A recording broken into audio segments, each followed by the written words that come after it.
Olá, você está no canal de leituras da Thelma. O livro de hoje chama-se Dom Casmurro, de Machado de Assis. Narração, Thelma Schinkelmann. Parte 31. Capítulo 124. O discurso. Vamos, são horas. Era José Dias que me convidava a fechar o ataúde. Fechamo-lo e eu peguei numa das argolas. Rompeu o alarido final. Palavra que, quando cheguei à porta, vi o sol claro, tudo gente e carros, as cabeças descobertas. Tive um daqueles meus impulsos que nunca chegavam à execução. Foi atirar à rua, caixão, defunto e tudo. No carro disse a José Dias que se calasse. No cemitério, tive que repetir a cerimônia da casa, desatar as correias e ajudar a levar o féretro à cova. O que isso me custou, imagina. Descido o cadáver à cova, trouxeram a cal e a pá. Sabes disto.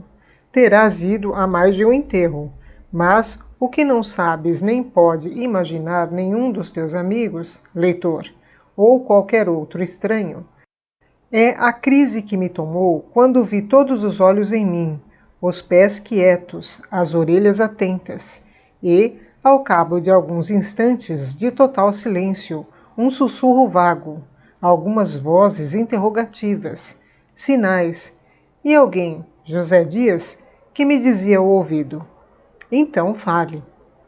Era o discurso. Queriam o discurso. Tinham jus ao discurso anunciado. Maquinalmente, meti a mão no bolso, saquei o papel e li-o aos trambolhões, não todo, nem seguido, nem claro. A voz parecia-me entrar em vez de sair. As mãos tremiam-me. Não era só a emoção nova que me fazia assim, era o próprio texto, as memórias do amigo, as saudades confessadas, os louvores à pessoa e aos seus méritos. Tudo isto era eu obrigado a dizer e dizia mal. Ao mesmo tempo, temendo que me adivinhassem a verdade, forcejava por escondê-la bem. Creio que poucos me ouviram, mas o gesto geral foi de compreensão e de aprovação. As mãos que me deram a apertar eram de solidariedade. Alguns diziam: muito bonito, muito bem, magnífico. José Dias achou que a eloquência estivera na altura da piedade. Um homem, que me pareceu jornalista, pediu-me licença para levar o manuscrito e imprimi-lo. Só a minha grande turvação recusaria um obséquio tão simples. Capítulo 125. Uma comparação. Príamo julga-se o mais infeliz dos homens, por beijar a mão daquele que lhe matou o filho. Homero é que relata isto, e é um bom autor, não obstante contá-lo em verso, mas há narrações exatas em verso, e até mau verso. Compara tua situação de Príamo com a minha. Eu acabava de louvar as virtudes do homem que recebera defunto aqueles olhos. É impossível que algum Homero não tirasse da minha situação muito melhor efeito, ou, quando menos, igual. Nem digas que nos faltam Homeros, pela causa apontada em Camões. Não, senhor, falta-nos, é certo, mas é porque os Príamos procuram a sombra e o silêncio. As lágrimas, se as têm, são enxugadas atrás da porta, para que as caras apareçam limpas e serenas. Os discursos são antes de alegria que de melancolia, e tudo passa como se Aquiles não matasse Heitor. Capítulo 126. Cismando. Pouco depois de sair do cemitério, rasguei o discurso e deitei aos pedaços pela portinhola fora, sem embargo dos esforços de José Dias para impedi-lo. Não presta para nada, disse-lhe eu, e como posso ter a tentação de dá-lo a imprimir, fica já destruído de uma vez. Não presta, não vale nada. José Dias demonstrou longamente o contrário, depois elogiou o enterro, e por último fez o panegírico do morto, uma grande alma, espírito ativo, coração reto, amigo, bom amigo, digno da esposa amantíssima que Deus lhe dera. Neste ponto do discurso, deixei-o falar sozinho e peguei a cismar comigo. O que cismei foi tão escuro e confuso que não me deixou tomar pé. No catete, mandei parar o carro. Disse ao José Dias que fosse buscar as senhoras ao Flamengo e as levasse para casa. Eu iria a pé. Mas vou fazer uma visita. A razão disto era acabar de cismar e escolher uma resolução que fosse adequada ao momento. O carro andaria mais depressa que as pernas. Estas iriam pausadas ou não. Podia afrouxar o passo, parar, arrepiar caminho e deixar que a cabeça cismasse à vontade. Fui andando e cismando. Tinha já comparado o gesto de Sancha na véspera e o desespero daquele dia. Eram inconciliáveis. A viúva era realmente amantíssima. Assim se desvaneceu de todo a ilusão da minha vaidade. Não seria o mesmo caso de Capitu? Cuidei de recompor-lhe os olhos, a posição em que a vi, o ajuntamento de pessoas que devia naturalmente impor-lhe a dissimulação, se houvesse algo que dissimular. O que aqui vai por ordem lógica e dedutiva tinha sido antes uma barafunda de ideias e sensações, graças aos solavancos do carro e às interrupções de José Dias. Agora, porém, raciocinava e evocava claro e bem. Concluí de mim para mim que era a antiga paixão que me ofuscava ainda e me fazia desvairar como sempre. Quando cheguei a esta conclusão final, chegava também à porta de casa, mas voltei para trás e subi outra vez a Rua do Catete. Eram as dúvidas que me afligiam ou a necessidade de afligir Capitu com a minha grande demora? Ponhamos que eram as duas causas. Andei largo espaço, até que me senti sossegar, e endireitei para casa. Batiam 8 horas numa padaria. Capítulo 127. O barbeiro. Perto de casa havia um barbeiro que me conhecia de vista, amava a rabeca e não tocava inteiramente mal. Na ocasião em que ia passando, executava não sei que peça. Parei na calçada a ouvi-la, abre parênteses. Tudo são pretextos a um coração agoniado, fecha parênteses. Ele viu-me e continuou a tocar. Não atendeu a um freguês, e logo a outro, que ali foram, a despeito da hora e de ser domingo, confiar-lhe as caras à navalha. Perdeu-os sem perder uma nota. Ia tocando para mim. Esta consideração fez-me chegar francamente à porta da loja, voltado para ele. Ao fundo, levantando a cortina de chita que fechava o interior da casa, vi apontar uma moça trigueira, vestido claro, flor no cabelo. Era a mulher dele.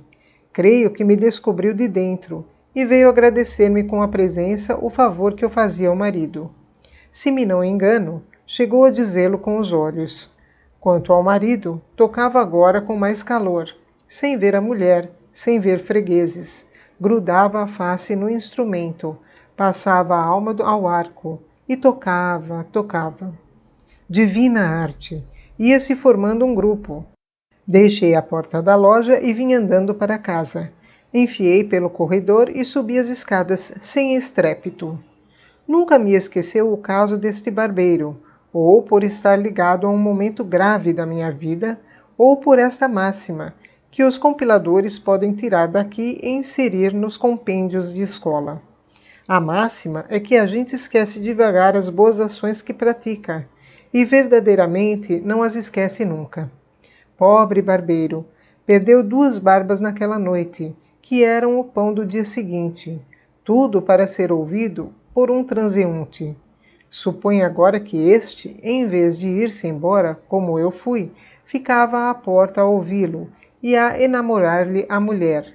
Então é que ele, todo arco, todo rabeca, tocaria desesperadamente. Divina arte. Capítulo 128. Punhado de sucessos. Como ia dizendo, subi as escadas sem estrépito, empurrei a cancela, que estava apenas encostada, e dei com prima Justina e José Dias jogando cartas na saleta próxima. Capitu levantou-se do canapé e veio a mim. O rosto dela era agora sereno e puro.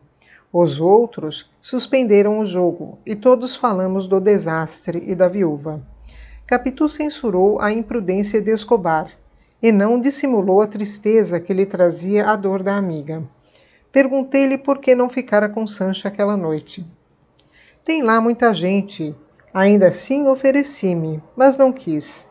Também lhe disse que era melhor vir para cá e passar aqui uns dias conosco. Também não quis? Também não. Entretanto, a vista do mar há de ser-lhe penosa todas as manhãs, ponderou José Dias, e não sei como poderá... Mas passa. O que é que não passa? Atalhou prima Justina. E como, em torno dessa ideia, começássemos uma troca de palavras, Capitu saiu para ver se o filho dormia. Ao passar pelo espelho, consertou os cabelos tão demoradamente que parecia afetação, se não soubéssemos que ela era muito amiga de si. Quando tornou, trazia os olhos vermelhos. Disse-nos que, ao mirar o filho dormindo, pensara na filhinha de Sancha e na aflição da viúva. E sem se lhe dar das visitas, nem reparar se havia algum criado, abraçou-me e disse-me que, se quisesse pensar nela, era preciso pensar primeiro na minha vida. José Dias achou a frase lindíssima e perguntou a Capitu por que é que não fazia versos. Tentei meter o caso à bolha e assim acabamos a noite. No dia seguinte, arrependi-me de haver rasgado o discurso. Não que quisesse dá-lo a imprimir, mas era lembrança do finado. Pensei em recompô-lo, mas só achei frases soltas, que uma vez juntas não tinham sentido. Também pensei em fazer outro, mas era já difícil, e podia ser apanhado em falso pelos que me tinham ouvido no cemitério. Quanto a recolher os pedacinhos de papel deitados à rua, era tarde, estariam já varridos. Inventariei as lembranças de Escobar, livros, um tinteiro de bronze, uma bengala de marfim, um pássaro, o álbum de Capitu, 2 paisagens do Paraná e outras. Também ele as possuía de minha mão. Vivemos assim a trocar memórias e regalos, ora um dia de anos, ora sem razão particular. Tudo isso me empanava os olhos. Vieram os jornais do dia. Davam notícia do desastre e da morte de Escobar, os estudos e os negócios deste, as qualidades pessoais, a simpatia do comércio, e também falavam dos bens deixados, da mulher e da filha. Tudo isso foi na segunda-feira. Na terça-feira foi aberto o testamento, que me nomeava segundo testamenteiro. O primeiro lugar cabia à mulher. Não me deixava nada, mas as palavras que me acrescera em carta separada eram sublimes de amizade e estima. Capitu desta vez chorou muito, mas recompôs-se depressa. Testamento, inventário, tudo andou quase tão depressa como aqui vai dito. Ao cabo de pouco tempo, Sancha retirou-se para a casa dos parentes no Paraná. Capítulo 129. A Dona Sancha. Dona Sancha, peço-lhe que não leia este livro, ou, se o houver lido até aqui, abandone o resto. Basta fechá-lo. Melhor será queimá-lo, para lhe não dar tentação e abri-lo outra vez. Se, apesar do aviso, quiser ir até o fim, a culpa é sua. Não respondo pelo mal que receber. O que já lhe tiver feito, contando os gestos daquele sábado, esse acabou, uma vez que os acontecimentos, e eu com eles, desmentimos a minha ilusão.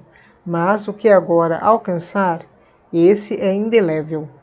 Não, minha amiga, não leia mais. Vá envelhecendo, sem marido, nem filha, que eu faço a mesma coisa, e é ainda o melhor que se pode fazer depois da mocidade. Um dia iremos daqui até a porta do céu, onde nos encontraremos renovados, como as plantas novas.